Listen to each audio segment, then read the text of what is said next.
a short delay, let's switch directly into tournament mode and therefore into English. I think it was 6 years ago when I was the first time at the first German Young Physicists tournament in Kassel, and it has been Rudolf Lehn, a former board member of the German Physicists Society, who brought this great competition into the Lehn. And today we are the fifth time here in Bad Honnef at the headquarters of the German Physicists Society, and I'm very proud to be here and to stand here. Yesterday I was asked from Florian Ostermeier to take the chair, and I was surprised and also felt honored, but on the other hand I was looking into the mirror and maybe a little to the right, and it looks to me that I'm one of the oldest jury members, and therefore I'm the senior president today. But nevertheless, I feel prepared to stay many more times here in Bad Honnef. I'm Ottmar Winkler from the Saxon, I say it in German, from the Sächsischen Landesgymnasium in Meißen, and I'm also the head of the local GYPT center. And I would like to ask my other jury members also to spend just a few words to themselves, and I give it to Stefan. Stefan Wenzel, I'm from Bochum, and we were here the first time now. Frank Schöpke from Hansa Gymnasium Hamburg, ein Schülerforschungszentrum Hamburg. Felix Kreier, I'm from Kassel, I'm from the Schülerforschungszentrum, and yeah, that's it. Andreas Kratzer, Technical University of Munich, and for me it's the 7th time. We started 7 years ago. 14 up to 20. Okay, we discuss it. Hello, my name is Endre Kayani. I'm from the Schülerforschungszentrum Hamelin, and I'm also a physics and math teacher there. Hello, my name is Angela Pösel. I'm from Erlangen University, and I'm from Erlanger Schülerforschungszentrum. Hello, my name is Walid El-Kishawi. I'm from the Union Wuppertal. Thank you. Falk Ebert from Herder Gymnasium and GYPT Center Berlin. Hello, my name is Christian Beck. I'm from Gymnasium Papenburg and head of the GYPT Center there.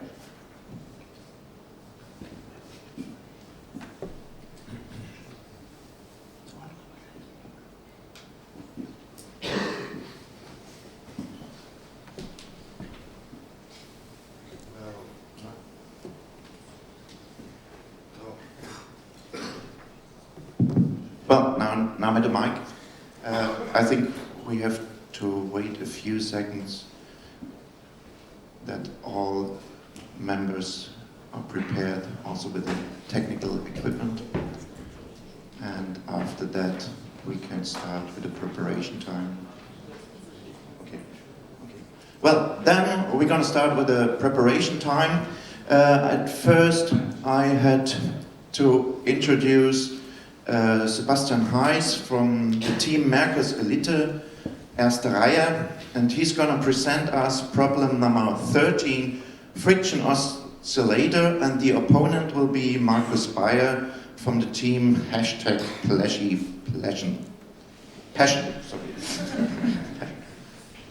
Well, starting the clock for the preparation time. Thanks.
Hello?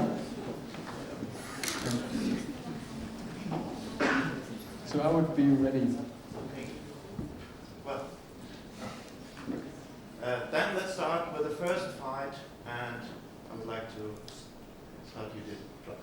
So hello, my name is Sebastian Heiss. I'm from the team Merkgesiedelt ST3 and will now present you my results on problem number 13, the friction oscillator. The task reads as follows. A massive object is placed into two identical parallel horizontal cylinders. The two cylinders each rotate with the same angular velocity but in opposite directions.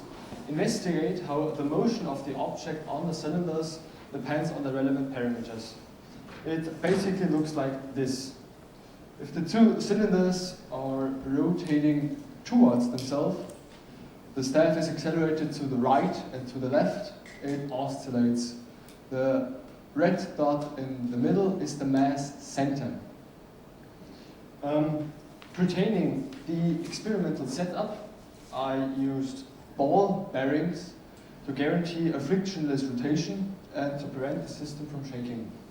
To make the two cylinders rotate in opposite directions, I used this fixed gear. I also used it to make sure that the two cylinders rotate with the same angular velocity. To measure this certain angular velocity, I used this device in the back. To power the whole thing, I used this engine, and of course we use different types of cylinders too. What I'm going to do today. At first I will qualitatively explain the 1D case, the towards case and the awarewards case. Then I will investigate the frequency depending on different parameters, the cylinder distance and the friction coefficient. And at last I will predict a complete trajectory of the rod. Based on the task, there are two possibilities. Either the two cylinders rotate away from themselves, or they rotate towards themselves. If there is no initial deflection, nothing happens, because, well, the right force is as big as the force on the left, and we have balance of powers. There is no acceleration. But when in real life we never have no initial deflection, we always have a slight one. So if there is a slight initial deflection, it's a bit different. In the awarewards case, in this case, the normal force on the right side is bigger than the normal force on the left side. The friction force on the right side is bigger than the friction force on the left side. The staff gets accelerated to the right. In the towards case, in this case, the normal force on the right side is bigger than the normal force on the left side. The friction force on the right side is bigger than the friction force on the left side. The staff gets accelerated to the left. If it's on the left, the friction force on the left side is bigger than the friction force on the right side. The staff gets accelerated to the right, and oscillation develops. And that's the theoretical approach. The friction force is mu times the normal force. You can calculate the two friction forces F2 and F1 with the equilibrium condition, so basically torques. The sign in front is depending on whether the two rows are rotating towards themselves or away from themselves. In the towards case, it's a minus. In the awarewards case, it's a plus. By solving this differential equation, we get those results. The left one is an exponential function. The staff gets accelerated into one direction until it falls off. And in the awarewards case, it's a cosine. No, it's an oscillation. It basically looks like this. The staff is just falling off in the awarewards case. And in the towards case, it's oscillating. To compare this theory with the experiment, we have to know the parameters. We have to know the friction coefficient and the D, the distance between the two cylinders. The D is quite easy to measure, and we can change it very easily in our setup. but the friction coefficient has to be measured. For this endeavor, I used this friction measurement setup. I changed the gear so that the two cylinders would rotate in the same direction, and used this force meter to measure the force applying through the friction. With the friction force is mu times m times g, you can calculate the friction coefficient. So finally, comparing the theory with the experiment, we can come up with this comparison. As you can see, it's a complete match in the Weber's case.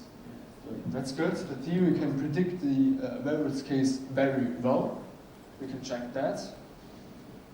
But it's a bit different in the Towards case. At first sight, it looks quite okay, but the amplitude seems to widen up in the end. So, never mind, let's see if the theory can predict the frequency. To do so, we varied different parameters and looked whether the theory can predict the experiment. The first parameter we varied was the friction coefficient. According to the theory, the rise of the period t, you can see on the y-axis here, over the distance t, the x-axis here, the rise of the period t is described by a square function up on the left. And the theory predicts the experimental data quite well. Another parameter we varied was the friction coefficient. We used different types of rods with different types of surfaces. For example, iron, copper, aluminum, or glass, to prove that the theory can predict it. And, well, it's some kind of inclined square function, and again, the theory describes the experimental data very well. So, we proved that the theory can predict the amplitude, can predict the frequency very well. But still, what about the amplitude? It still seems to rise.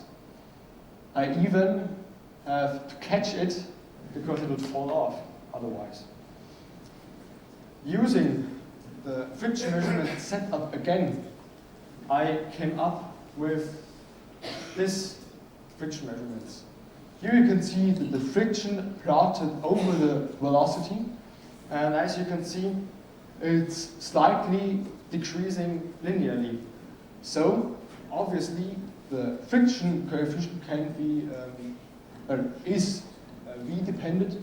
It can be described, because it's linear, as mu depending on v is mu 0 minus alpha v. And well, this friction model is well known in the literature. It's called Streberg curve. In the first chapter, it's a linear friction force with increasing velocity. Then in the second chapter, it decreases linearly. And then in the end, it's rising up again. And well, we are in the linear regime here. So, using this new theoretical approach, we can plug in mu depending on v in our previous theory and come up with this differential equation. The d here is the distance between the cylinders, the r is the radius, and the omega, the angular velocity. We know this kind of equation down there. It looks like a dampened oscillation, but with one thing that's different. It's a plus here. So, it's like an inverse dampened oscillation. It's a self-excited oscillation. And, well, plotting this theory with the experiment, you can see that it fits very well.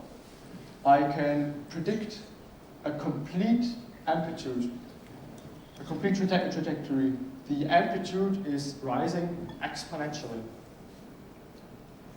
with g times a times times 0.5. all in all, I managed to build a quite sophisticated setup with which I can vary the distance between the cylinders very easily and vary the cylinders themselves very easily.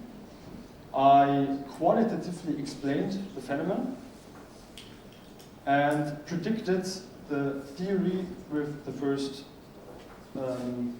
predicted the frequency with the first theory using 2 parameter variations.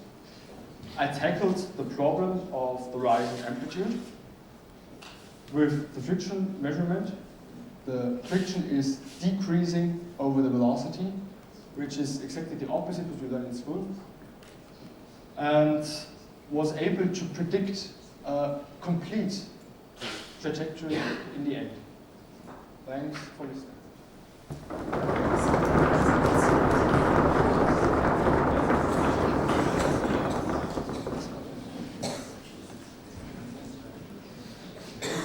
Well, thank you to the reporter.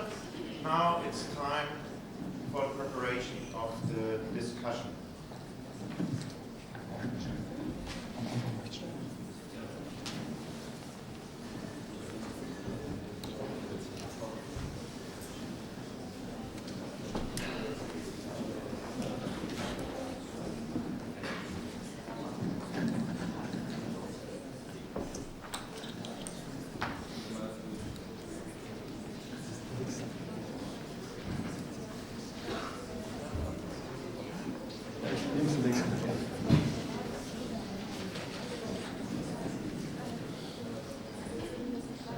Das kannst du nicht so jetzt auch bringen.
Preparation time is over. Let's start with a discussion. So, first of all, thank you for your report, and I really liked how you represented your results. So I think it was really sophisticated, but let's come back to the task. Can you please go to the second slide, I think? Okay, so it talks about a massive object. How do you find a massive object in your case? Well, an object which has about a bit of a higher mass. Okay, and do you have any boundaries for this mass? Well, it must not be too light, the object, because it doesn't break down. What would happen if the object is too light in this experiment? Well, if it's too light, it may not oscillate at all. It's a problem, because the friction force isn't high enough at all. So you think the wheels would turn under the object and there would be no frictional force? There will be a frictional force, but the amplitude will not rise, I would say. Because, well, I did the measurement for that. Okay. You can show it. This is the friction coefficient over the velocity for a very light staff. And as you can see, it's the third regime of the Strieber curve. And it's 10%. Okay, yeah. Thank you. So, yeah, it's 10%. Okay. So I agree that the mass plays a role and there should be a limit for too light objects that the phenomenon cannot grow. Okay, and it also talks about the same angular velocity. You did measure your angular velocity, as I understood. Did you measure it for both wheels or only for one wheel? One wheel. Okay. And do you think that the other wheel could have a different angular velocity in your experiment? Well, I think there's a slight deflection maybe. Okay. But at first we used rudder to make the motor in the opposite direction, and the slope was very big. And I think chains is a very good alternative because, well, there is no slope in chains. But do you have a proof for how big the difference is? Okay, and do you think this could have also an effect on the amplitude, for example, of the oscillation? Yeah, well, if one roller is faster than the other with the decreasing friction over the velocity, the force on one side would be, well, a bit more, more decreased. Yeah. It would decrease. And, well, the center of the oscillation would be moved to one side. So, yeah, I think you should have maybe measured it in the experiment, because you could have easily done it with video tracking of your wheels, for example, condition measurement of both wheels, to ensure that this doesn't have an effect. Okay, so maybe let's move on to your experiment. And I have a question. So, how thick are your wheels in your experiment? Could you please maybe draw? So, could you draw on the blackboard the wheel from the front view and how the rod lays inside the wheel? Okay. With the counting points. We use the red ones. Okay. So, what you mean? I mean the contact points. So did your was your wheel like this, and your rod was inside the wheel? It was like this. I would. Well, about like this. And the staff was lying in there, like this. Okay, so it had one contact point basically here. Yeah. Okay, and do you think, was it stable in this mount, or could it maybe turn a little bit inside this mount to the left or to the right during your experiment? It did turn, well, it's like this sometimes, in the beginning. In the beginning of the experiment, or? And then it was... Okay, did this have any effects on the amplitude? You look at these effects. Okay. You didn't look, or it doesn't have an effect? I didn't look. Okay, so you had... I don't think it has an effect. Maybe you could have checked on this too. Yeah. Okay, and do you have, did you make any measurements of your error in your experiment? For example, did you make a standard deviation of your results? What do you mean? For your experimental results, did you make more than one measurement and then look how they differ? You mean for what exactly? For the frequency, for the amplitude? In general, for your measurements. Well, for the frequency, I did those measurements. Yeah. Okay, and like those are 20 measurements, I would say. Yeah, but I mean in this case that you have maybe fixed your distance at 10 centimeters and make 10 measurements with 10 centimeters. You did, okay. So you think these errors in your curve could maybe come from some errors?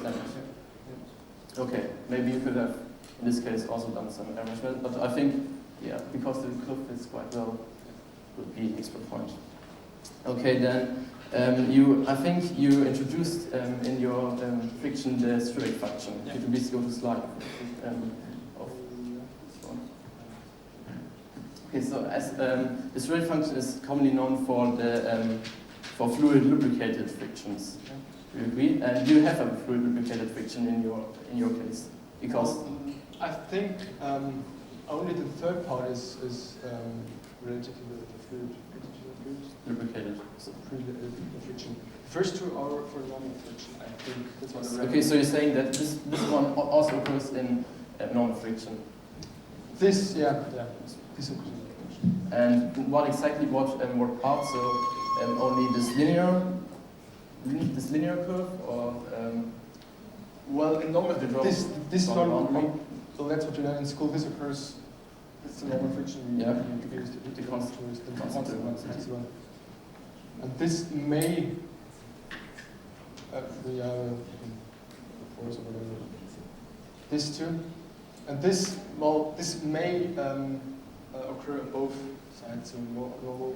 And what happens for the not fluid lubricated friction after this one? So does it go straight to zero? No. That's, well, I think this model also fits for the normal things we measured. And did you measure the incline at this point, or did you just stop at linear curve? I measured this one time with the plexiglass stuff. With what? Sorry. This one. Okay. And yeah, that's good job. And could you go back to the plot where you had the linear decrease of friction? This no, I think you have another one. Maybe it's quite a slide. Okay, slide 15. Yeah, I'm sorry. No, slide 18. I'm sorry. Okay. Oh yeah, the amplitude.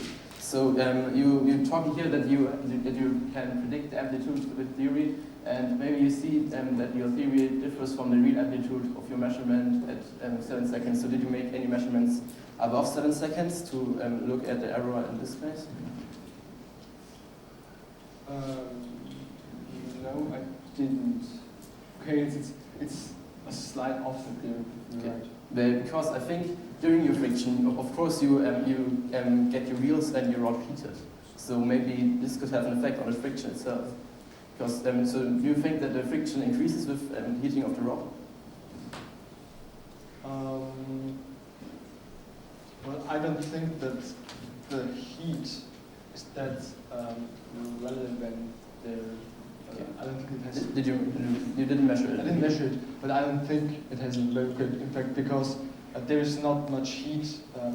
Well, I think that there's heat, and at the beginning, surely it doesn't have an impact, but in the end, I think the heat becomes more important to the friction. Yeah, well, that's 5 seconds. Yeah, but we could. Yeah, so you don't need measurements for 5 seconds, but maybe for 10 seconds or even more. Well, the problem is after a certain time period, the rod falls off. Okay, so did it fall off after 7 seconds? Yeah. Okay. So, but you could increase the time. Could you increase the time of the oscillation? So. Yeah, if I increase the distance. Yeah. Okay. And in this case, maybe the heat will have an effect. Okay. Would you agree, or? Yeah, well, if it oscillates long enough, it may have an effect. Yes. But I still don't think that there's so much. Okay. I think there's a bit of heat, but not enough to Okay, so, I disagree, but let's move on maybe in discussion. So in slide 8, you showed an equation of the case in which the wheels turn outside. This one, the left one, yes, exactly. And what are the boundaries of this equation? So does this describe this surely doesn't describe the whole motion of the rod for the outside case. So at which case does these functions get wrong? Because I think if you have the wheels turning outside like this, at some point the rod, and we could also saw it, would start to turn if the center of mass of the rod was over the wheel. Is this the boundary of the theory in this case? What do you mean with boundary? Yeah, so I mean, sorry. Yeah, of course, maybe I could try to describe it. So does the theory predict this rotation or this toppling over the rod? No. Okay. So at the point at which the center of mass is over this wheel, the theory ends. Just falls. It ends. Okay. Okay. So maybe let's come to summarize the discussion. We talked a little bit about the task. I think you quite fulfilled it for the 1D case as described, and you could have done more measurements in your experiment to ensure that, for example, the angular velocity of both wheels stays the same, because I think it could have an effect. For friction, I like the friction model because you looked really good at the friction coefficient, but you could have looked more in detail into it for maybe longer times because of the effects of friction or maybe aging of the rod. Okay, so yeah, thank you for your discussion.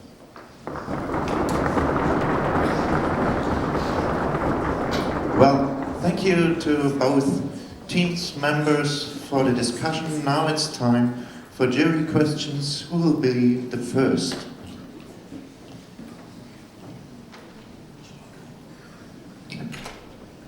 Thank you.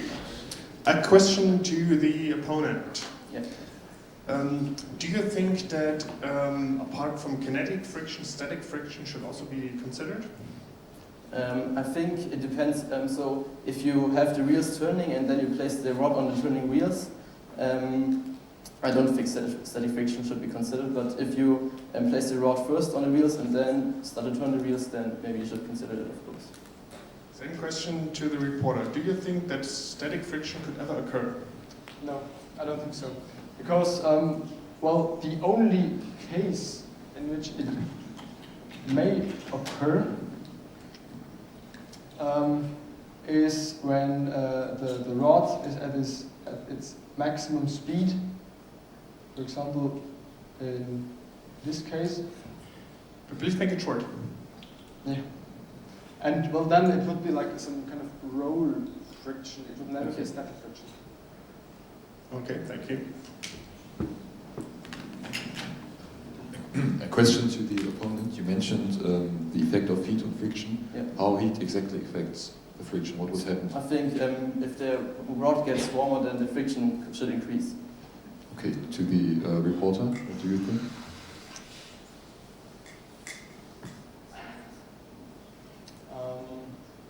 I think it would increase too. Okay, thank you.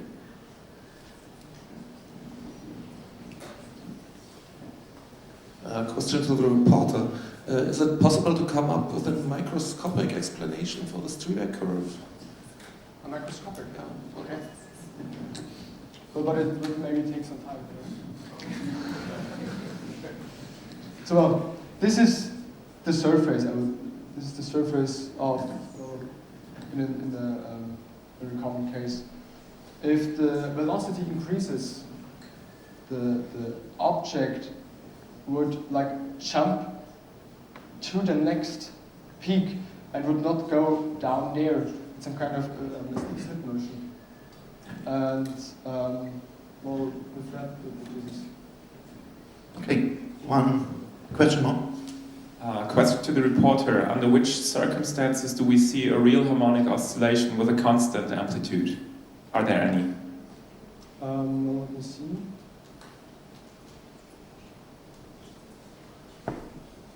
If the friction coefficient is constant, then you would see an oscillation with no amplitude rise. And well, if we're in for example, in this case, maybe down here, so if the angular velocity is small enough, we would have no oscillation. May I add something? So I don't think that the angular velocity is important for the friction, but the friction on the surface of the wheels. No more jury questions? Well, thank you. Then it's time for jury voting.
Well, every jury member has given the marks? No?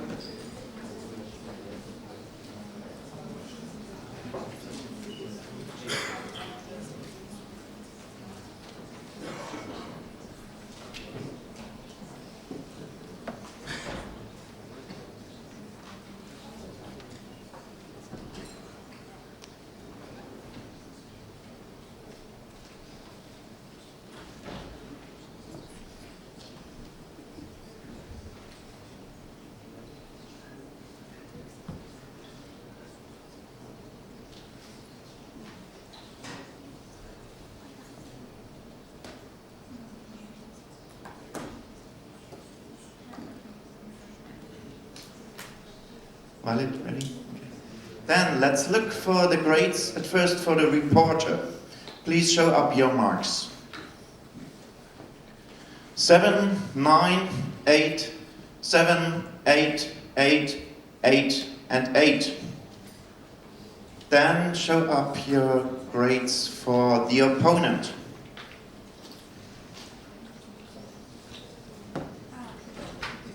Yeah. 6, 8, 7, 7, 7, 5, 5, 8, and 8. Thank you. Now it's time for a short break to change places. We're gonna continue in 5 minutes. Thanks.